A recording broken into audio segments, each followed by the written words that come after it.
இன்றைக்கி நான் உங்களுக்கு செய்து காட்ட போகிறது எள்ளு பொடி தோசை.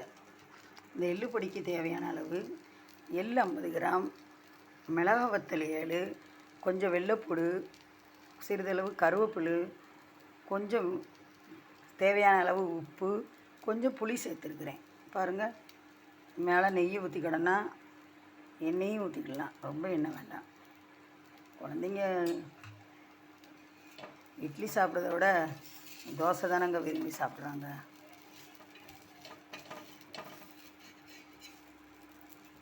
பாருங்கள், இது பூண்டு பொடி, இது எள்ளு பொடி. இன்றைக்கி நான் உங்களுக்கு காட்டுறது எள்ளு பொடி தோசை. பார்த்துக்கிட்டிங்களா? இதே அளவு நீங்கள் வச்சு பொடி செஞ்சிங்கன்னா ரொம்ப அழகாக வரும். இதுக்கு நீங்கள் தொட்டுக்கிட சட்னியை விட சாம்பார் நல்லா இருக்குங்க. இதுதான் பூண்டு பொடி தோசை.